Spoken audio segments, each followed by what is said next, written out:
നിങ്ങൾ വിചാരിച്ചു മന്ത്രിക്കൽ നിസ്സാരാണ്? പരമാവധി ഒഴിഞ്ഞു മാറും. ഞാൻ ഏറ്റവും ഒഴിഞ്ഞു മാറി മന്ത്രിക്കില്ല. കാരണം മന്ത്രിക്കാൻ ചില പ്രശ്നമാണ്. റിട്ടേൺ ഉറപ്പല്ലേ? കാരണം മന്ത്രം എന്ന് പറഞ്ഞാൽ അതങ്ങോട്ട് ഒരു തീച്ചുവലയാണ്, പ്രത്യേകിച്ച് ഫാത്തിഹ. അപ്പം ആ സാധനം അവിടെ നിങ്ങൾ കൊണ്ടും ചോക്കടിക്കും. എനിക്ക് എന്നോട് രഹസ്യം പറഞ്ഞു തരുന്ന, ഞാനുമായി ബന്ധപ്പെട്ട എനിക്ക് രഹസ്യങ്ങൾ, എൻ്റെ ജീവിതത്തുമായി ബന്ധപ്പെട്ട പല രഹസ്യങ്ങളിലും എന്നെ സഹായിച്ചിട്ടുള്ള പല മഹത്തുക്കളും എന്നോട് പറഞ്ഞിട്ടുണ്ട്, പരമാവധി മന്ത്രിക്കരുത് കേട്ടോ, പരമാവധി ഒഴിഞ്ഞു മാറിക്കൊണ്ടോ, പരമാവധി. തൊട്ടിട്ടില്ലെങ്കിലും നമ്മളിപ്പോൾ തൊട്ടില്ലെങ്കിലും ഇപ്പം ധാരം പറയാം, തീജിൽ വെച്ച് തൊടാതെ വെള്ളം പോലെയാണെങ്കിലും ആ സാധനം, ആ വെള്ളം കണ്ട് എത്തിനോടുകൂടെ അതിനൊരു പുക കണ്ട് എൻ്റെ മൂക്ക് കയറുമല്ലോ. തൊടാതിരിക്കൽ തന്നെയാണ് വേണ്ടത്. ഞാനിത് ചെയ്യാതിരിക്കാൻ പറയല്ല, പക്ഷെ നിസ്സാരപ്പെട്ട കാര്യമല്ല. മന്ത്രിക്കുക എന്ന് പറഞ്ഞാൽ ഏറ്റവും അപകടകരമായ കാര്യമാണ്. നിങ്ങളെന്താ വിചാരിച്ചാൽ നിസ്സാരം?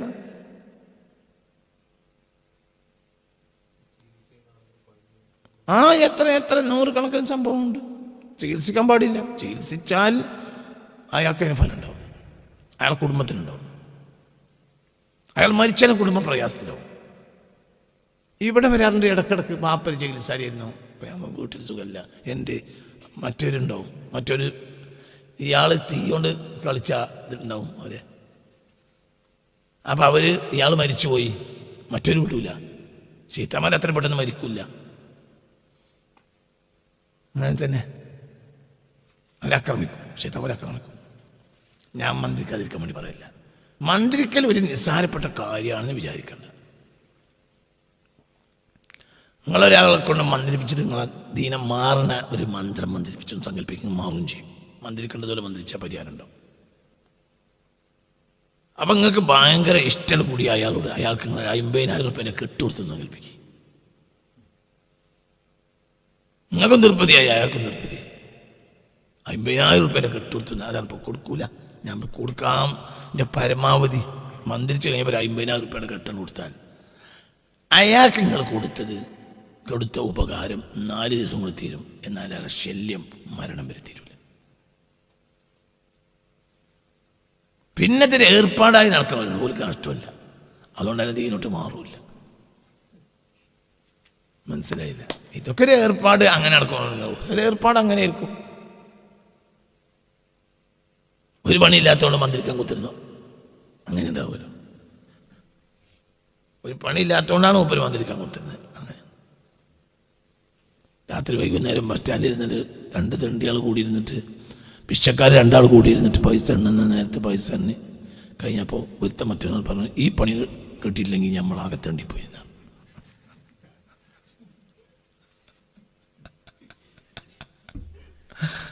ഈ പണി കിട്ടില്ലെങ്കിൽ നമ്മൾ തെണ്ടിന്ന് പറഞ്ഞു.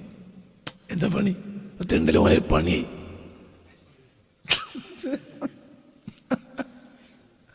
നമ്മളെ കഥ കഴിഞ്ഞ് നമ്മൾ തെണ്ടിപ്പോയത് ഈ പണിയിട്ടില്ലെങ്കിൽ. അപ്പൊ എന്ന് പറഞ്ഞ പോലെ ഇതിന് ഏർപ്പാട് നിൽക്കണവരുണ്ട്. അവരെ സംബന്ധിച്ചിടത്തോളം എൻ്റെ ദീനോട്ട് മാറൂല, എൻ്റെ പൈസ പോയി കിട്ടും ചെയ്യും. അതേസമയത്ത് അതിന് ഇജാസത്തൊക്കെ വാങ്ങി അതിൻ്റെ വൃത്തിയിൽ ആദാബ് റിയാളകളൊക്കെ വീട്ടിയിരിക്കുന്നവർക്കിന് ഫലം ഉണ്ടാവും. പക്ഷെ അയാൾക്ക് വളരെ പ്രയാസമുണ്ടാവും. അയാൾക്ക് നിങ്ങൾ 50,000 റുപ്യ കൊടുത്താൽ പോലും, നിങ്ങൾ 1,00,000 റുപ്യ എടുത്താൽ പോലും അയാൾക്ക് നഷ്ടമായിരിക്കും. കാരണം അയാൾക്ക് അതിന് ഭയങ്കര പ്രയാസം ഉണ്ടാവും. ഇനി അവൻ 100% അയാൾ ഇൻ്റലിജൻ്റ് ആയിട്ടില്ലെങ്കിൽ അയാളിലേക്കോ അയാൾ മക്കളിലേക്കോ ഇത് കയറും. ഇജാസത്തോടു കൂടെ ചെയ്താൽ, ഇജാസത്ത് തരേണ്ട ആളുകളിൽ നിന്ന് കിട്ടിയാൽ, അതിന് നിബന്ധനകൾ ഉണ്ടാവും. ആ നിബന്ധനകൾ ദായിമൻ വീട്ടിയാൽ അപ്പോൾ അതിന് ഫലം ഉണ്ടാവും. അതുള്ള കാലത്തോളം അത് ഒന്നും ചെയ്യാൻ കഴിയില്ല. ബാപ്പ അത് നിലനിർത്തിയിരുന്നു, പിന്നെ ബാപ്പ മരിച്ചു, പിന്നെ ഞങ്ങൾക്കൊരു സുഖമില്ലാതെ ബാപ്പ മരിച്ചൊരു സുഖം കിട്ടിയില്ല. എന്തുകൊണ്ട്? ഈ അമൽ നിങ്ങളെ വീട്ടിൽ നടന്നുകൊണ്ടിരിക്കുന്നുണ്ട്. ബാപ്പ മരിച്ചപ്പോൾ ആ അമലിന് ദായിമൻ ഒരാൾ ഏറ്റെടുത്തില്ല. ആ അമൽ കൊണ്ടായിരുന്നു നിങ്ങളെ വീട്ടിൽ ശൈത്താൻ്റെ ആക്രമണം കുറഞ്ഞിരുന്നത്. ആ അമൽ കൊണ്ടായിരുന്നു, ആ ബാപ്പാനെ കൊണ്ടും ഉമ്മാനെ കൊണ്ടാണ് നിങ്ങളെ വീട്ടിൽ പല ജാതി ഹൈറുണ്ടായിരുന്നത്. അത് ആണ് അതിന് മുഅക്കലീങ്ങളായ ജിന്ന് മലക്കുകളുണ്ടാവും. ആ മലക്കുകൾ നിങ്ങളെ വീട്ടിൽ അർസാക്കിനെ വലിച്ചുകൊണ്ടിരും. നമുക്ക് എന്താണെങ്കിൽ ഒന്നും പറ്റൂലായിരുന്നു. ഇപ്പം നിങ്ങൾക്ക് ഒന്നും നടക്കണില്ല. എന്തുകൊണ്ട്? നിങ്ങൾ വഴി മുടക്കി. ആര് മുടക്കി? പിശാച് മുടക്കി. ആ മുഅക്കലീങ്ങളൊക്കെ തിരിച്ചു പോവുകയും ചെയ്തു. ആ മലക്കുകളൊക്കെ തിരിച്ചുപോയി. ഇപ്പം നിങ്ങളെ വീട്ടിലൊന്നുമില്ല ഈ 5 വക്ത് നിസ്കാരം നടന്നെങ്കിലുണ്ട്, അത്ര തന്നെ. ഒരു വീട്ടിൽ ഒരു സുഖം ഉണ്ടാവില്ല. എന്തുകൊണ്ട്? ഇതൊക്കെ ഉണ്ടായിരുന്ന ആള് മരിച്ചു. അപ്പം അമ്മാൻ്റെ കയ്യിൽ സദാസമയം തസ്ബീഹുമാലുണ്ടായിരുന്നു. എന്ന് പറയാം, നമ്മളെക്കന്മാർ അങ്ങനെയാണ്, നമ്മളമ്മാരന്മാരും അങ്ങനെയാണ്, അതിൻ്റെ അപ്പുറമൊക്കെ അങ്ങനെയാണ്. അതേ സ്ഥാനത്ത് നമ്മളെ പെണ്ണുങ്ങളെ കയ്യിൽ മൊബൈലാണ്. ഞാൻ അമ്മ മരിച്ചാലേ ഇത് വിവരറിയുള്ളൂ.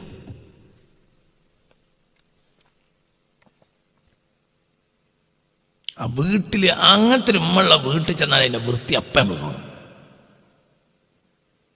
ആ അമ്മ മരിച്ചാൽ പിന്നെ വൃത്തി എടുക്കണം. എല്ലാവർക്കും ഭക്ഷണം കിട്ടും, അടുക്കള നീറ്റായി കിടക്കും, നല്ല നീറ്റായിരിക്കും. ഉമ്മാനെ പേടിച്ച് നീറ്റാക്കും. എല്ലാവരും ഉമ്മ ചെയ്യണ്ട, ഉമ്മ അവിടെ ഉണ്ടായാൽ മതി, അടുക്കളയിൽ വൃത്തിയോടെ കിടക്കാൻ വയ്ക്കില്ല. ഉമ്മ മരിച്ചു, അവിടെ നിലത്തി മിഞ്ഞാത്തി അതിൻ്റെ തലേത്തൊക്കെ ഭക്ഷണം അവിടെ കിടക്കുന്നുണ്ടാവും, മറ്റേ ഇവിടെ കിടക്കുന്നുണ്ടാവും. പെണ്ണുങ്ങൾ മൊബൈലും കൊണ്ട് അപ്പുറത്ത് തിരക്കുണ്ടാവും. കുട്ടികൾ സ്കൂളിൽ പോയതും പോകാത്തതും ഉണ്ടാവും. മറ്റേ അങ്ങനെയൊന്നുമില്ല, ഒരു വാക്ക് പറഞ്ഞാൽ കേൾക്കും. എന്തുകൊണ്ട്? അവിടെ കേൾപ്പിക്കുന്ന ആളുകളുണ്ട്, റബ്ബിൻ്റെ മലക്കുകളുണ്ട് ആ പൊരിയിൽ. അതിന് കാരണം എന്താ? ആ അമ്മാനെ തസ്ബീഹുമാല, ആ ബാപ്പാനെ യാസീന്, ആ ബാപ്പാനെ ഫാത്തിഹ സുഹൃത്ത്. ഓരൊക്കെ മരിച്ചു. നമ്മളൊക്കെ വിചാരിച്ചു നമ്മളെ കൊണ്ടത് നടന്നു. നമ്മളെ കൊണ്ടല്ല. ഞാൻ പകലും ദിക്ർ ചെല്ലുകയും ഖുർആൻ ഓതുകയും ദീൻ പഠിക്കുകയും ചെയ്യുന്ന ഒരു അനുജനും ഒരു ഏട്ടനുണ്ട്. ജ്യേഷ്ഠൻ്റെ ആവുമ്പനും പണിയെടുക്കും, അനുജൻ്റെ ആവുമ്പനും മദീന പള്ളിയിൽ നബിൻ്റെ കൊണ്ടുപോയിരിക്കും. അപ്പോൾ ഒരു ദിവസം ഈ ജ്യേഷ്ഠൻ നബിയോട് വന്ന് പറഞ്ഞു, നബിയെ ഇവനെ ഇവിടെ കുത്തിരിക്കാണ്, ഞാൻ മാത്രമേ നയിക്കണുള്ളൂ, ഇവനും കൂടി വന്നാൽ നമ്മളെ പരിയിൽ ഒന്നും കൂടി റാഹത്താവും. അപ്പോൾ റസൂലുള്ളാഹി പറഞ്ഞു, അതിപ്പോൾ എനിക്ക് കാര്യം മനസ്സിലായിട്ടില്ല. ലഅല്ലക തുർസഖു ബിഹി, നിൻ്റെ കഞ്ഞി വിജയിക്കാൻ കാരണം ഇവനിവിടെ കുത്തിരിക്കണതാണ്. എൻ്റെ റിസ്ക് ഇജുണ്ടാക്കണതല്ല, ഇവനാണ്. ഇവനും പണിയാണ്. അതിൻ്റെ ബർക്കത്താണ് അവിടെ കാണുന്നത്. അല്ലാതെ മനസ്സിലായ പറഞ്ഞത്, നിനക്ക് നിൻ്റെ ലാഭമല്ല, ഇവൻ്റെ ലാഭമാണ്. പേരൊക്കെ നിനക്കാണ്, പണിയൊക്കെ ഇവനാണ്. ലഅല്ലക തുർസഖു ബിഹി, ഇവനെ കൊണ്ടാണ് എൻ്റെ റിസ്ക് അവിടെ നടക്കുന്നത്. മനസ്സിലായോ പറഞ്ഞത്? നമ്മളൊരു കാലത്ത് എവിടെ പോയാലും നേടിയതിന് കാരണം എന്താ? ഈ മാലമണിയുള്ള 2 മനുഷ്യന്മാർ നമ്മളെ പരിയിലുണ്ടായിരുന്നു. അവരൊരു ദിവസം ഓതിയിരുന്ന ഫാത്തിഹയ്ക്ക് കണക്കില്ല. ആളുകൾ മരിച്ചു. ആ സ്ഥാനത്ത് നിന്ന് നമ്മളെ പെണ്ണുങ്ങളാണ്. അവർക്ക് ഈ പരിപാടിയെ അറിയില്ല. ഓരോ നിസ്കരിക്കും, ഒരക്കാലത്തൊരു ഫാത്തിഹ ഓടും, അത് പറഞ്ഞല്ലേ. അതിൻ്റെ അപ്പുറം അവർക്ക് അറിയൂല. എത്രയാണ് ഉമ്മ ഒരു ദിവസം ആ പുരേന്ന് ഫാത്തിഹ ഓതിയിരുന്നതിന് കയ്യും കണക്കുണ്ടായിരുന്നില്ല. ആ ഉമ്മയാണ് മരിച്ചു. ആ ബർക്കത്താണ് അവസാനിച്ചു.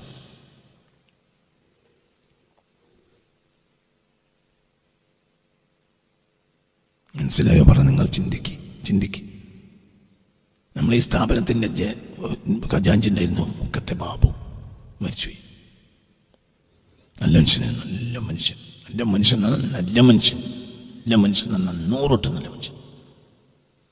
ഈ സ്ഥാപനത്തിൻ്റെ ആദ്യത്തെ ഖജാൻജിയാണ്.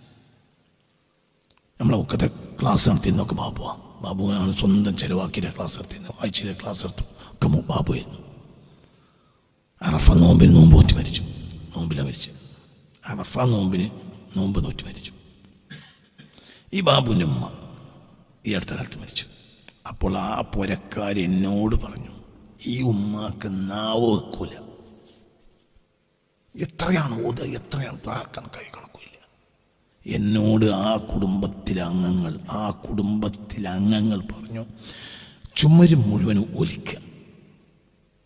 ഉമ്മാൻ്റെ മുറിയിൽ ഉമ്മ മരിച്ച ദിവസങ്ങൾ ഞങ്ങളത് അനുഭവിച്ചു. എവിടെ തൊട്ടാളും കിനിവുണ്ടാവും. പഠിച്ചോനെ, ഇതാ അനുഭവസ്ഥരിനോട് പറഞ്ഞു. എന്നൊക്കെ പറഞ്ഞത് മഞ്ഞ. അതായത് മോന്തായത്തിന് ഉമ്മാൻ്റെ റൂമിൻ്റെ സഖഫ്, അതിൻ്റെ വാർപ്പ് ഇങ്ങനെ വെള്ളം ഇങ്ങനെ കിനിയ, ചുമരുമെന്ന് വെള്ളം ഇങ്ങനെ കിനിയ. അതായത് ആ കാര്യം മഷഹദ്. ആണോ യാ പടച്ചോനെ, അങ്ങനത്തെ ഒരു മരുന്നത്, അങ്ങനത്തെ ഒരു അല്ലാത്തൊരു ചിന്ത അല്ല സ്ത്രീക്ക്. ഒരു സെക്കൻഡ് നാവിൽ ഒരു ഫുദൂൽ പറയില്ല. അതിൻ്റെ ഒരു ഫലം അവിടെ ഉണ്ടായി. ആ കുടുംബത്തിൽ പകുതി വഹാബികൾ വരെയുണ്ട്. അവരെന്നോട് പറഞ്ഞു സത്യമാണ്, ആ സംഭവം സത്യമാണ്. ആ കുടുംബത്തിൽ പകുതി വഹാബിയായ ആളുകളുണ്ട്. അതിൻ്റെ ആവറേജ് അങ്ങോട്ടും കൂടും ഇങ്ങോട്ടും കൂടും. അങ്ങനത്തെ ഒരു വഹാബികളോടത്തും കൂടും, സുന്നികളോട് ഇങ്ങോട്ടും കൂടും, കുഴപ്പമൊന്നുമില്ല. അങ്ങനെ അങ്ങനെ അങ്ങനെ അങ്ങനെ നിൽക്കണേ, അങ്ങനത്തെ കുഴപ്പമില്ല. പക്ഷെ അങ്ങനത്തെ ആളുകൾ വരെ എന്നോട് പറഞ്ഞു, അങ്ങനത്തെ ആളുകൾ വരെ പറഞ്ഞു സത്യമാണ്, സംഭവം സത്യമാണ്, ഞങ്ങൾ അനുഭവസ്ഥരാണ് എന്നൊക്കെ പറഞ്ഞാൽ മനസ്സിലായോ? ഈ ജാതി മനുഷ്യന്മാർ നമ്മളെ വീടുകളിൽ നിറച്ചിട്ടുണ്ടെങ്കിൽ അന്ന് നമ്മളെ പുരക്ക് ഒരു എന്താ പറയുക, തെങ്ങിൻ്റെ പട്ട ഇങ്ങനെ തമ്മിൽ മുടഞ്ഞിട്ട് വെച്ചാലും അതിൻ്റെ ഉള്ളിൽ ഒരു ആളും കയറൂല. ഇനി നമുക്ക് ഇരുമ്പ് വാതിൽ വെച്ചിട്ടും വിശ്വാസമല്ല. ആണോ അല്ലേ? പറയാണോ അല്ലേ? എന്തേ അവിടേക്ക് തിരിഞ്ഞു നോക്കിയാൽ വിവരറിയും അവിടെ അള്ളാഹുവിന്റെ മലക്കുകളുണ്ട്, അവിടെ റബ്ബിൻ്റെ മലക്കുകളുണ്ട്. എന്തേ അവിടെ ഒരു ആൺകുട്ടിയുണ്ട്, അവിടെ ഒരു പെൺകുട്ടിയുണ്ട്. ഒരു ആൺകുട്ടിൻ്റെ അവിടെ ബാപ്പ, അവിടെ പെൺകുട്ടീൻ്റെ അവിടുത്തെ ഒരു ഉമ്മ. അവരല്ലാൻ്റെ തൊഴത്തിലാണ്, അല്ലാൻ്റെ നോട്ടത്തിലാണ്.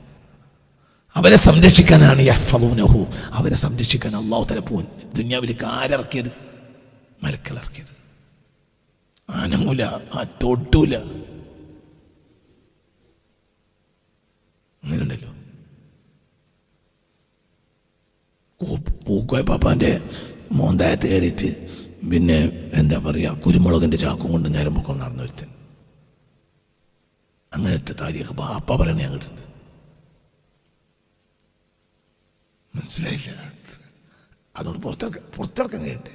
കഴിയൂലല്ലോ. അവിടെ ആൺകുട്ടിയില്ലേ, അതിനെ ഇറക്കില്ലല്ലോ. ഇത് പൂക്കോയ പാപ്പാൻ്റെ ചരിത്രം എൻ്റെ പാപ്പനോട് പറഞ്ഞാണ് അള്ളാഹു, ബാക്കി എനിക്കറിയില്ല. പൂക്കോയൻ്റെ പരിയിൽ കള്ളം കയറിയിട്ട് ഇപ്പോൾ കള്ളം കുടുങ്ങി. എന്ത് ചെയ്യാൻ? അവിടെ പൂക്കോയ അള്ളാഹിൻ്റെ ഒരു വലിയാണ്, പിന്നെ പുറത്തിറക്കാൻ കഴിയൂല. അങ്ങനെയല്ല. അള്ളാഹുവിനൊക്കെ ദർജയായിട്ട് കൊടുക്കട്ടെ. മനസ്സുണ്ടാമയും പറയും, അള്ളാഹു മനസ്സ് തുറന്ന് പറയും. അള്ളാഹു പൂക്കോയ പാപ്പാനൊക്കെ അള്ളാഹു തആല അവർക്കൊക്കെ മഗ്ഫിറത്ത് കൊടുക്കട്ടെ. അള്ളാഹു തആല അവർ മുഹമ്മദ് ശിഹാബ് തങ്ങൾ, ഹൈദർ ശിഹാബ് തങ്ങളും ബഹുമാനപ്പെട്ട ഉമർ ശിഹാബ് അവരൊക്കെ ദർജ അള്ളാഹു തേറ്റി കൊടുക്കുകയും അങ്ങനെ പോലെ അങ്ങനത്തെ മാണിക്കക്കല്ലുകൾ ഞങ്ങൾ മലബാർ നിറച്ചിട്ടുണ്ടായി. അവരെയൊക്കെ കണ്ടും പഠിച്ചും അവരിൽ നിജാസത്ത് വാങ്ങിയും അവരെ പോലത്തെ ഒരു കയ്യിൽ നിജാസത്ത് വാങ്ങിയും 10,000 നമ്മൾ വീടുകളിലും ഉണ്ടായിരുന്നു. ഒരു കുതിരകളി അവിടെ നടക്കൂല. അവരൊക്കെ നഷ്ടപ്പെട്ടു പോയ സ്ഥാനത്ത് ഇന്ന് നമ്മളെ വീടുകളിൽ എന്തുള്ളത്? മൊബൈലാണ്. അപ്പൊ ഔറാദിനെ പോലെ നേരല്ല, നടക്കൂല. ഒഴിവുള്ള സമയം മുഴുവനും നമ്മൾ ഉപയോഗപ്പെടുത്തുകയാണെങ്കിൽ നമുക്ക് അത് നടക്കും, മറ്റു നടക്കൂല. അള്ളാഹു നമ്മളെ കാത്തിരക്ഷിക്കട്ടെ. മനസ്സ് തുറന്നിട്ട് ചിന്തിക്കണം, മനസ്സ് തുറന്നിട്ട് വാതിൽ തുറന്ന് നിങ്ങൾ സംസാരിക്കണം. ഞാൻ ഈ പറഞ്ഞത് നിങ്ങൾ ചിന്തിക്കണം. അപ്പൊ ഇതിൽ ഏത് നോക്കണ്ട, ഓർക്കും എപ്പോഴും പറ്റുന്നതാണ് സൂറത്തുൽ ഫാത്തിഹ. അത് ശിഫാഉം മിൻ കുല്ലി ദാ. ദായി പറഞ്ഞാണ് സൂറത്തുൽ ഫാത്തിഹ ശിഫാഉം മിൻ കുല്ലി ദാ, ശിഫാഉം മിൻ കുല്ലി ദാ. ഹബീബായ നബി പറഞ്ഞതാ. എന്താ പറഞ്ഞത്? സൂറത്തുൽ ഫാത്തിഹ ശിഫാഉം മിൻ കുല്ലി ദാ, എല്ലാ രോഗത്തിൻ്റെയും ശിഫയാണ് എന്ത്? ഫാത്തിഹ. ഞാൻ പറയുന്നുണ്ട്, പറഞ്ഞു അൽ അംറാദുൽ ജിസ്മാനിയ വൽ അംറാദുൽ റൂഹാനിയ. നിന്റെ നഫ്സിന്റെ രോഗമാണെങ്കിലും നിന്റെ തടിന്റെ രോഗമാണെങ്കിലും എന്ത് മാറ്റാനുള്ള ഔഷധം എന്തിൽ കിടക്കുന്നുണ്ട്? ഫാത്തിഹ. കൊണ്ട് നടക്കണം. അതൊരു സാലിയായ മനുഷ്യന് സമ്മതം വാങ്ങുക. അതൊക്കെ ദൈവമായി ചെയ്യുന്ന ആളുകളുണ്ട്. ഒരു സമ്മതം വാങ്ങുക, ഒരു കാര്യം സമ്മതം വാങ്ങാനും ചെയ്യുക. പക്ഷെ സമ്മതം വാങ്ങിയാൽ ഒന്നും കൂടി അതിനൊരു വില ഉണ്ടാവും. അവർക്ക് അവരപ്പുറത്തേക്ക് സമ്മതം ഉണ്ടാവും. ആ സമ്മതം റസൂലിലെത്തും. അങ്ങനെ അങ്ങനെ അങ്ങനെ അങ്ങനെ അങ്ങനെ ഉണ്ടാവും. അപ്പോൾ അതിനൊരു പ്രത്യേകിച്ച് വിലയുണ്ട്. എല്ലാം അതിനൊരു വിലയുണ്ട്. അസമത്തോടെയാണ് ചെയ്യുക. അല്ലാതെയും ചെയ്യുക. പക്ഷെ സമ്മതം കിട്ടുന്ന ഒരാളെ കണ്ട് ചോദിക്കണം, എനിക്ക് ഒരു അസ്മാഉൽ ഹുസ്നക്ക് സമ്മതം തരണം, എനിക്ക് അസ്മാഉൽ ബദർ എല്ലാം സമ്മതം തരണം, എനിക്ക് ഫാത്തിഹക്ക് സമ്മതം തരണം. അപ്പോൾ ഇത് സമ്മതം തരും. അങ്ങനത്തെ സ്വാലിഹ്യങ്ങളെ കാണുമ്പോൾ വയസ്സായവർ, സ്വാലിഹ്യങ്ങൾ, ഇതൊക്കെ ദായമായി കൊണ്ടെടുക്കുന്നവർ ഓരോന്നിനും എന്തിനും അതിന് ഹൈറും ഉണ്ടാവും. സമ്മതം മുസ്തഫ നബി സല്ലല്ലാഹു അലൈഹി വസല്ലം വഴി സമ്മതമുള്ള ഒരു അമല് ഞാൻ അസറിൻ്റെ ശേഷം ചെയ്യാൻ എല്ലാവരോടും പറഞ്ഞിട്ടുണ്ട്. എനിക്ക് അങ്ങനെ സമ്മതമുള്ളതുമാണ്. എല്ലാ അസർ നിസ്കാരം കഴിഞ്ഞാലും അവിടെ ഇരുന്നിട്ട് എന്ത് ചെയ്യുക, 10 വട്ടം ആയത്തുൽ കുർസി ഓതുക. അതിന് സിൽസിലുണ്ട്. ആ സിൽസിൽ റസൂലിലെത്തും സല്ലല്ലാഹു അലൈഹി വസല്ലം. എനിക്ക് സമ്മതമുള്ളതാണ്. അന്നതിന് വലിയ നേട്ടങ്ങളുണ്ടാവും. 10 ആയത്തുൽ കുർസി 3 മിനിറ്റ് മതി. ഒരു 3 മിനിറ്റ് അവിടെ കുത്തിരിക്കണം. ഒരു 3 മിനിറ്റ് 4 മിനിറ്റ് അവിടെ തീരുന്നു. ഒരു 10 ആയത്തുൽ കുർസി നേട്ടങ്ങൾ അനവധിയാണ്. അപ്പം എനിക്ക് സമ്മതം എന്താകുന്നത്, അവർക്ക് ആ സമ്മതം കൊടുത്തവരുണ്ട്, അവർക്ക് അവസാനം പിന്നെ ആ സമ്മതം തരുന്നത് ഹബീബ നബിയാണ്. അതിന് സിൽസിലുണ്ട്. ആ സിൽസിലിൻ്റെ കയ്യുണ്ട്. ഉദാഹരണം പറയാം. അപ്പം ഇങ്ങനെ അപ്പം കൃത്യമായി, അതല്ലാതെ ഒരാൾക്ക് ചെയ്തുകൂടെ ചെയ്യാം. പക്ഷെ അതിന് സമ്മതത്തോടുകൂടി ചെയ്യാം. അതിനൊരു വിലയുണ്ട്. ജീവിതം മുഴുവനും ഫാത്തിഹ ഓതാൻ വേണ്ടി സമ്മതം കിട്ടിയവരുണ്ടാവും. ജീവിതം മുഴുവൻ ഫാത്തിഹ എന്ന് പറഞ്ഞാൽ ഇഖ്തിസാറുൽ ഫാത്തിഹ എത്രയൊന്നുമില്ല, അങ്ങനെ ഓടുക. ഫാത്തിഹ എന്താർത്ഥം? ഫാത്തിഹ നൽകുന്നത്, തുറന്നു തരുന്നത്. ചില ആയാത്തിന്റെ വ്യാഖ്യാനത്തിൽ ഇമാം റാസി രേഖപ്പെടുത്തിയിട്ടുണ്ട്, മഅരിഫത്ത് കിട്ടണമെങ്കിൽ ഇഖ്തിസാറുൽ ഫാത്തിഹ വേണം. കാരണം ഖുർആൻ തുറക്കുന്നത് ഫാത്തിഹ ആയതുകൊണ്ട് അള്ളാഹുവിലേക്ക് നിനക്ക് തുറക്കണമെങ്കിൽ എന്ത് ചെയ്യണം? ഫാത്തിഹ പഠിപ്പിക്കണം. അസബബുൽ ലിൽ മഅരിഫ, അള്ളാഹുവിലേക്ക് വാതിൽ തുറക്കുക. അപ്പോൾ വിവരം ഉണ്ടാകാൻ കിതാബ് ഓതിയാൽ മതി. പക്ഷേ ഈമാൻ കിട്ടണമെങ്കിൽ കിതാബ് ഓതിയാൽ പോരാ. ഈമാനെ പറ്റി പരീക്ഷ ചെയ്താൽ കിതാബ് ഓതിയാൽ മതി. ഈമാൻ കിട്ടാൻ കിതാബ് ഓതിയാൽ പോരാ. കിതാബ് ഓതിയതുകൊണ്ട് ഈമാൻ കിട്ടുകയും ചെയ്യും, കിട്ടാതെ 5 വക്തിന് പകരം 3 വക്ത് എന്ന് പറഞ്ഞ ആളും കിതാബൊക്കെ ഓതിയിട്ടുണ്ടല്ലോ അല്ലേ? പറയും 5 വക്ത് വേണ്ട 3 വക്ത് നിസ്കരിച്ചാൽ മതി. അള്ളാഹു തആല അതിനെ തൊട്ടും അത്തരം വിഭാഗത്തിനെ തൊട്ടും നമ്മളെ കാത്തിരക്ഷിക്കട്ടെ. അങ്ങനെയൊക്കെ അള്ളാഹുവിൻ്റെ ദീനിനെ നശിപ്പിക്കുന്ന ഇത്തരം കളികൾ കളിക്കുന്നവരിൽ നിന്ന് അള്ളാഹു നമ്മളെ രക്ഷപ്പെടുത്തി തരട്ടെ. എല്ലാം നിരക്കും അള്ളാഹു നമ്മളെ രക്ഷപ്പെടുത്തി തരട്ടെ. അപ്പം നിങ്ങൾ ചിന്തിക്കും, ഇവരൊക്കെ കിതാബ് ഓതിയിട്ടില്ലേ? കിതാബുണ്ട്, പക്ഷെ എന്തില്ല? ഈമാനില്ല. ഈമാൻ മഅരിഫത്തിലാണ്. അതാണ് ഈമാൻ്റെ അവ്വല് വാതിൽ തുറന്നാൽ ഈമാൻ കിട്ടും. അതിനാണ് ഖുർആൻ തുറക്കണം. ഖുർആൻ്റെ തുറക്കലേതാണ്? ഫാത്തിഹ. അങ്ങനെ ഊതന്നെ. എന്തിനെനിക്ക് കിട്ടും? ഒരു ലക്ഷ്യവും വേണ്ട. അങ്ങനെ ഒരു സംഗതി നമുക്കുണ്ടാകണം. ഉദാഹരണം പറയാം, ദീനം മാറാൻ വേണ്ടി 100 ഫാത്തിഹ, അങ്ങനെയൊക്കെ ചോദിക്കോ? ഒന്നുമില്ലാത്തൊരു 100 ഫാത്തിഹ. എന്തേ? അതിൻ്റെ റബ്ബിനെ പൊരുത്തപ്പെടണം. മനസ്സിലായില്ല? ഭാര്യൻ്റെ പള്ളവേദന മാറാൻ അപ്പോൾ ഈ ഒരു 10 ഫാത്തിഹ മതി. അല്ലെങ്കിൽ കുട്ടിയുടെ നാളുവേദന മാറാൻ, കുട്ടി മദ്രസയിൽ പോകാൻ, ഗൾഫ് പോകാൻ, ശമ്പളം കൂടാൻ, ഓന് മര്യാദയ്ക്ക് പൈസ ഇങ്ങോട്ട് അയക്കാൻ, ഇതിനൊക്കെ നമ്മൾ ഫാത്തിഹ ഓതി. ആയിക്കോട്ടെ, എന്നാലും ഒരു 100 ഫാത്തിഹ വേറിട്ടത് എന്തിന്? എൻ്റെ റബ്ബിനക്ക് എന്നെ പൊരുത്തപ്പെടാൻ. റിദ്വാനു മിനല്ലാഹി അക്ബർ. അള്ളാഹു പൊരുത്തപ്പെട്ടാൽ അതാണ് വലുത്. അതിനൊരു ലക്ഷ്യമില്ല. ലാ തുരീദു ജൽബ നഫ്ഇൻ ഔ ദഫഅ ളർദിൻ. ഒരു ലാഭം കൊണ്ടുവരാനോ ഒരു നഷ്ടം ഇല്ലാതാക്കാനോ അതുകൊണ്ട് ഉദ്ദേശിക്കണ്ട. എന്താണ് ലക്ഷ്യം? പറയാം, ഇത് മറക്കരുത്. ഈ പറഞ്ഞ വാക്ക് മറക്കരുത്. ദിവസം ചെയ്യണം ഒരു അമല്. ഒരു ദിവസം ചെയ്യാം. ഒരു സിറായ സ്വതക്കുറിച്ചുള്ള ദിവസം ആരും അറിയില്ല. ചിലപ്പോൾ അയാളും അറിയില്ല. സിറായ സ്വതക്ക എൻ്റെ റബ്ബിനെ ഇഷ്ടപ്പെടണം. അത് പെണ്ണുങ്ങളോട് പറയും വേണ്ട, അയാളോട് പറയണ്ട. അങ്ങനെ നടന്നിരുന്ന സ്വഹാബികൾ.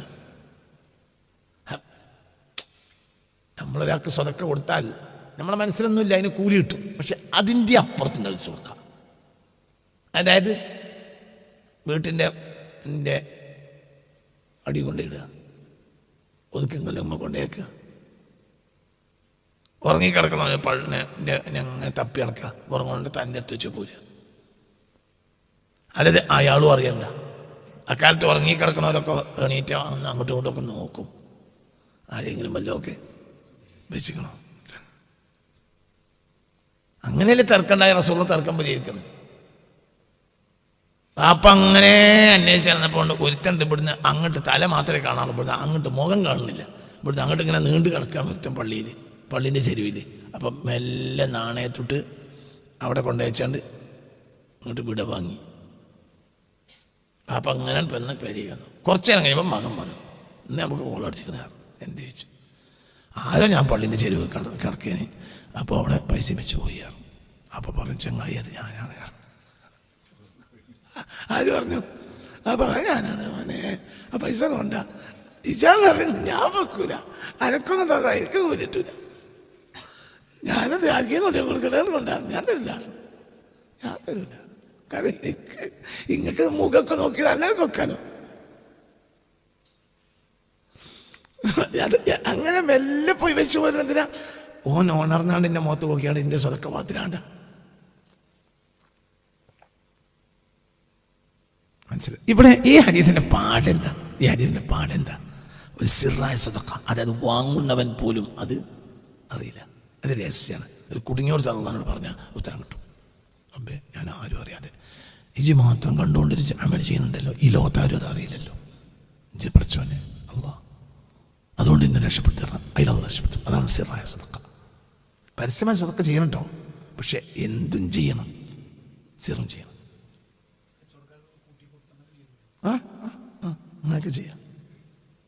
അങ്ങനെയൊക്കെ ചെയ്യാം.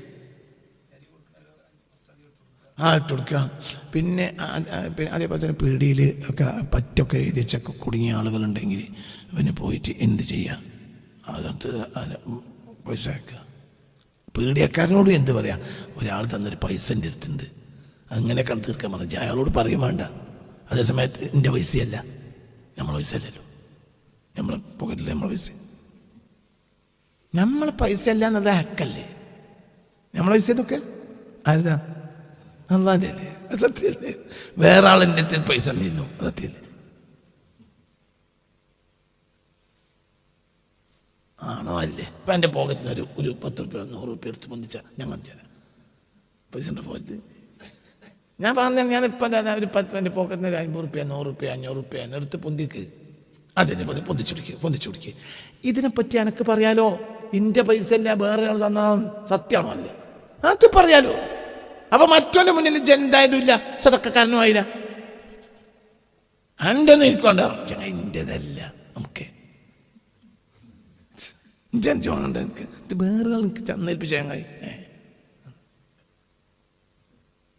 നീ ആ പള്ളിയിൽ നിന്ന് മറ്റേ ആൾ എന്തെങ്കിലും കൊമ്പ് കോർത്തപ്പോൾ UDF LDF പറഞ്ഞ അല്ലെങ്കിൽ VKP എന്തോ പറഞ്ഞ് ചുരുക്കത്തിൽ പറഞ്ഞ് പള്ളി തല്ലുണ്ടാകുകയാണെങ്കിലും മറ്റും പറഞ്ഞു നന്നാല് 500 രൂപ എനിക്ക് തന്നെ മനസ്സിലെ എന്താ ഓൻ്റെ പൈസ ഇജിപ്പോൾ 500 രൂപ എൻ്റെ പൈസയല്ലേ, ആരോ എനിക്ക് തരാൻ ഏൽപ്പിച്ച് തന്നെ എനിക്കെന്താ. അപ്പോഴും എനിക്കവിടെ മാനക്കേട് ഉണ്ടായത്. അപ്പോൾ അവന് പറയും ചെയ്യാം, മറ്റവനേറ്റ 1000 തന്നാ തരാൻ ഏൽപ്പിച്ചത് 500 തന്നപ്പം എൻ്റെ ഡൗട്ട്. ചിലപ്പോൾ 500 പടിയാക്കിയിട്ടുണ്ടോ, എന്നെ വിശ്വസിക്കാൻ പറ്റൂല. അങ്ങനെ പറയുന്നു. അപ്പൊ അവിടെ ഒക്കെ ഇത് ചെറുതാകല്ലേ ആണോ മോനെ? അല്ല ചെറുതാകല്ലേ, അതല്ലേ സിറായ സദഖ. എന്നെ സിറായ സദഖ, അതൊക്കെ സിറായ സദഖ ചെയ്യണം. അല്ലാഹു തആല നമുക്ക് തൗഫീഖ് ചെയ്യട്ടെ. സിറായ അമലി, ഒരു സിറായ ദിക്ർ പെണ്ണുങ്ങളോടും പറയണ്ട.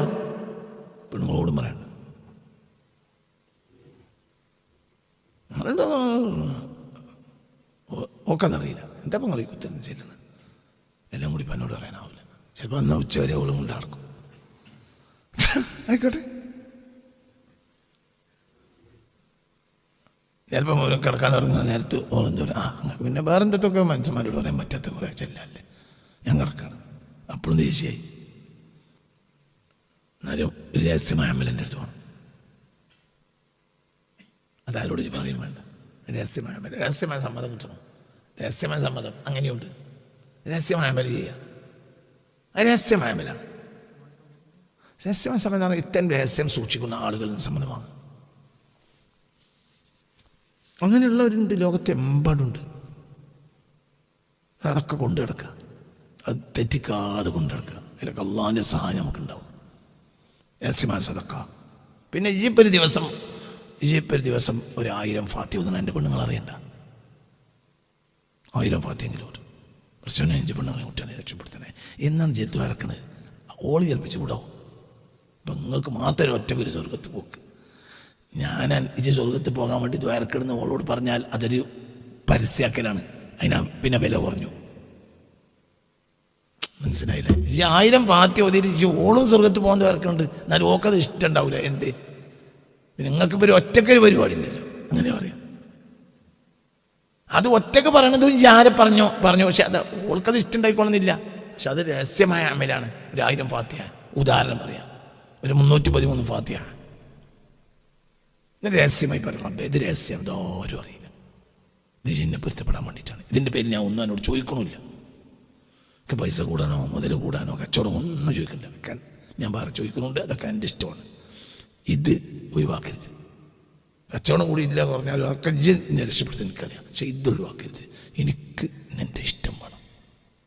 എനിക്കിത് ഒരു ലക്ഷ്യവും ഇല്ല നിൻ്റെ പൊരുത്തല്ലാതെ. നീ അങ്ങനെ പറഞ്ഞോടെ. ഒരു 313 ഫാത്തി ഒരു ദിവസം എൻ്റെ പൊരുത്തം. അത് മധ്യവും നീ മരിക്കുന്ന ദിവസം അതവിടെ നിധിയിൽ ചെപ്പിൽ അടക്കപ്പെട്ട രത്നാണത്. അതെനിക്ക് ആവശ്യമുള്ള ദിവസം എടുക്കാം. മനസ്സിലായി? അത് എനിക്ക് ആവശ്യം വരുന്ന ദിവസം ഏതാ? മരിക്കുന്ന ദിവസം. അന്നത് ആവശ്യമുണ്ടാവും. പിന്നെ അത് ആവശ്യം തന്നെ ഇരിക്കും. ഒരു ചെപ്പിൽ അടക്കപ്പെട്ട ഒരു രഹസ്യം പോലത്തെ ഒരു മുതൽ ഒരു 313 ഫാത്തി ഓതിയുന്നുണ്ട്. ആരോടോട് പറഞ്ഞിട്ടില്ല. എൻ്റെ അങ്ങനെ ഇതോടെ പറയാം. ചെയ്യാൻ പറ്റുമല്ലേ? ചെയ്യാലോ. ഫാത്തി അള്ളാഹിന്റെ കലാമിൽ ആദ്യത്തെ സുഹൃത്തല്ലേ.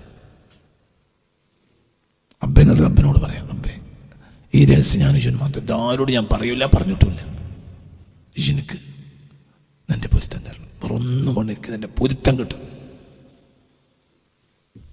ഈശ്വരനെ മനുഷ്യരെ സന്തോഷിച്ച് വിളിക്കണം. നേരൊക്കെ സുഖം റബ്ബിൻ്റെ കാര്യം. റബ്ബ് സന്തോഷിച്ച നമ്മൾ ലാഭക്കാരനല്ലേ.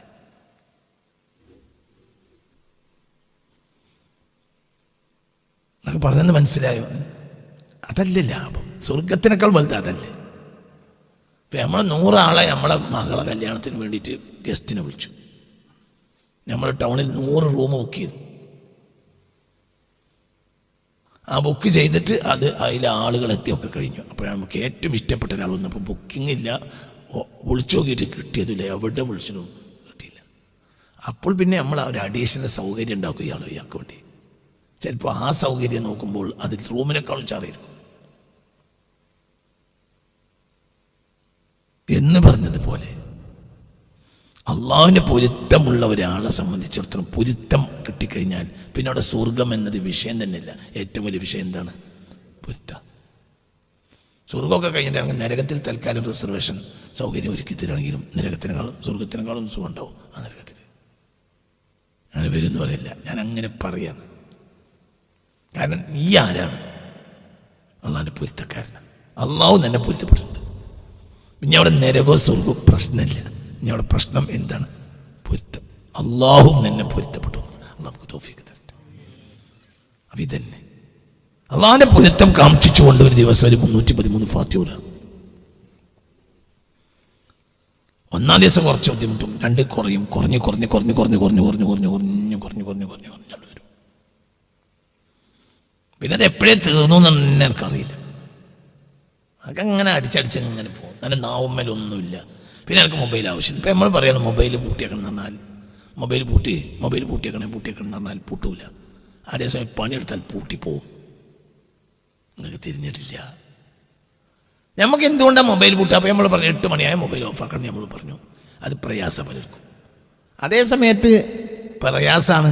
അതേസമയം ഞാൻ തിരിച്ചു പറയാം. ഞാൻ നിങ്ങൾക്ക് ഒരു കാര്യം പറയാം. നിങ്ങൾക്കൊരു പണി കിട്ടി നോക്കാം.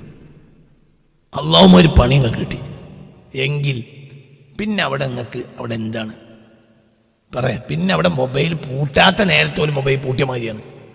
നിങ്ങൾക്ക് പറഞ്ഞ് മനസ്സിലായില്ലേ? മൊബൈൽ പൂട്ടാത്ത നേരത്തെ അത് പൂട്ടിയതുപോലെ തന്നെയല്ലേ. എന്തുകൊണ്ട്? മൊബൈലൊക്കെ ഉണ്ട്, എനിക്കത് ഉപയോഗിക്കാൻ നേരമില്ല.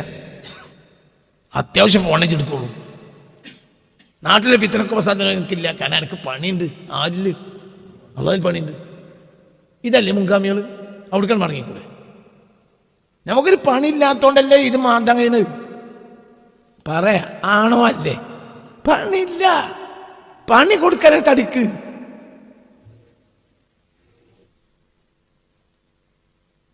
അത് ബന്ധപ്പെടുന്ന എന്നെ ഇഷ്ടപ്പെട്ട ഒരാളുമായി ബന്ധപ്പെടുമ്പോൾ റൂമിൽ കയറിയിട്ട് നിങ്ങൾ ഭാര്യയും ഭർത്താവ് റൂമിൽ കയറി 10 മണിയായി കിടക്കണം എന്നാണ് നിയമം. 9 മണി 10 മണി കിടക്കുകയാണ്. ഇപ്പം നമ്മളെപ്പോലത്തെ ആളുകൾ ഏറ്റവും നാട്ടിൽ നല്ലായി നടക്കുന്ന ആളുകൾ വരെ രാത്രി കിടക്കും 10 മണിയോ 10 മണിയായിട്ട് റൂമിൽ കയറി കിടന്നു, ഭാര്യയും വന്ന് കിടന്നു. അപ്പം നിങ്ങൾ മൊബൈൽ നോക്കി കുത്തിരിക്കുക.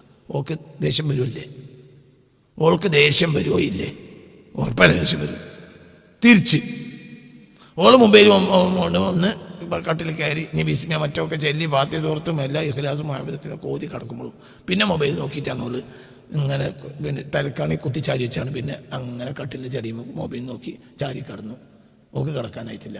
ഒരു 2 മിനിറ്റ് 3 മിനിറ്റൊക്കെ നിങ്ങൾ ക്ഷമിക്കും. പിന്നെയോ പിന്നെ ഞങ്ങൾ തിരിഞ്ഞെടുക്കും. എൻ്റെ പണിയൊക്കെ എന്താ മനുഷ്യനെ കുതിരയാക്കുക. മറ്റൊരാളുമായി ബന്ധപ്പെടുമ്പോൾ ഞങ്ങൾ ദേഷ്യം പെടും. കാരണം അത് പ്രൈവറ്റ് സമയമാണ്. ആ ഭാര്യ അങ്ങനത്തെ സമയം നമ്മൾ തമ്മിലുണ്ടെങ്കിലോ വേണ്ടേ?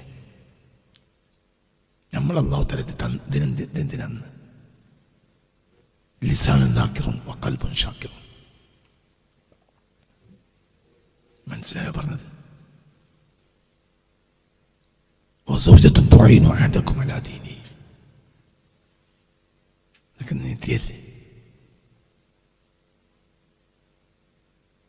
നിങ്ങൾ ചിന്തിക്കും. ഒരു മനുഷ്യനുണ്ടാണ്ടല്ലേ ലിസാനുൻ ദാക്കിർ ദിക്റിൽ നിന്നാവും. അങ്ങനെ നാവ് വർത്താനം കാര്യങ്ങളൊക്കെ മുൻഗാമികളൊക്കെ വിജയം അവിടെ. ലിസാൻ അവർ വെറുതെ കളഞ്ഞിട്ടേ ഇല്ല.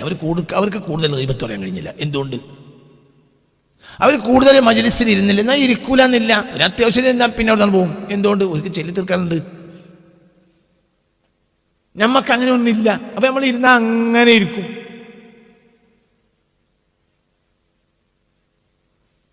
ഞാൻ ഒരു സംഭവം പറഞ്ഞുതരാം. ഒരു പൊരയൊക്കെ, ആ പൊരയിലെ ഒരു പെണ്ണാണ്. ആ പൊര മൊത്തം നോക്കി വൃത്തിയാക്കി അടിച്ച് തുടച്ച് അലക്കി തേച്ച് വൃത്തിയാക്കി എല്ലാം ഉണ്ടെങ്കിൽ അപ്പം അയൽവാ ഇതൊന്നും ഇല്ലാത്തൊരു പെണ്ണ് ആ വീട്ടിലേക്ക് വർത്തമാനം പറയാൻ വന്നാൽ നമുക്ക് അത് ഇഷ്ടമുണ്ടാവില്ല.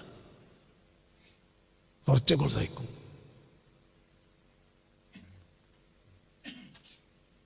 പിറ്റേ ദിവസം കൂടി ക്ഷമിച്ച 3-ാം ദിവസം ഓളെ ചെരുപ്പ് ഉള്ളിലിട്ട് ബദലടക്കും. മനസ്സിലായില്ല? എന്തുകൊണ്ട്? ഓളോട് വർത്താനം പറഞ്ഞെന്നാൽ എൻ്റെ പണി മുടങ്ങും. വർത്താനം പറഞ്ഞൊക്കെ നല്ല മാസം വർത്താനമൊക്കെ തന്നെ. പക്ഷെ അത് കേൾക്കുമ്പോൾ രസമാണെങ്കിലും നമ്മളെ പണി മുടങ്ങും.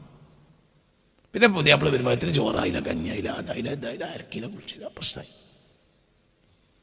ഇതന്നെയല്ലേ നമ്മളെ അവസ്ഥ. നമ്മൾക്ക് നമ്മൾക്ക് പണിയുണ്ടെങ്കിൽ വർത്താനം പറയാൻ ദേഷ്യം.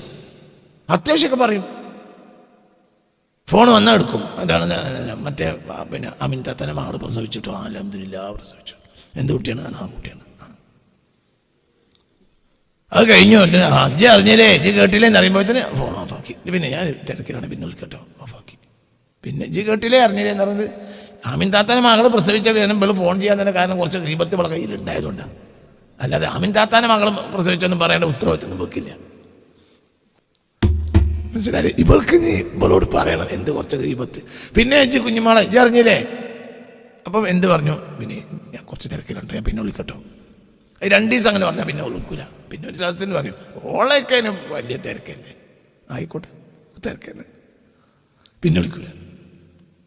ആണോ അല്ലേ? ഇവർക്ക് പണിയില്ലെങ്കിൽ അങ്ങനെ വർത്താനം പറയും. നമുക്ക് പണി വേണം. ഇപ്പൊ ഫാത്തിഹ ഒരു നിധിയാന്ന് ഇപ്പൊ നിങ്ങൾക്ക് മനസ്സിലായില്ലേ? എന്തൊരു1000 ഫാത്തിഹ ദിവസത്തില് അതൊരു പണിയാണോ? അന്ന് മരിച്ച എൻ്റെ റബ്ബനെ പൊരുത്തപ്പെടൂലേ? കാരണം റബ്ബിൻ്റെ നിധിയല്ലേ എന്ത് ഫാത്തിഹ. നമുക്കൊരു മനസ്സുണ്ടായ പോലെ ഒരു മുതൽ വേണം. ആ ഒരു മുതൽ വേണം. ഒരു മുതൽ നമ്മളെ കയ്യിൽ വേണം. ഇപ്പം നിങ്ങളിപ്പോൾ കുറേ കാലം ദേഷ്യന്മാരാണല്ലോ. നിങ്ങൾക്ക് വേണമെങ്കിൽ ഞാൻ എൻ്റെ അടുത്ത് വരണമെന്നല്ല, എൻ്റെ അടുത്ത് വന്നാൽ എനിക്ക് വരാൻ കഴിയുന്നുണ്ട്. പക്ഷെ അത് ചെയ്യണം. നിങ്ങൾ പേടിക്കണ്ട. തല കുത്തി മറിഞ്ഞാലും നമുക്കൊന്നും സംഭവിക്കില്ല.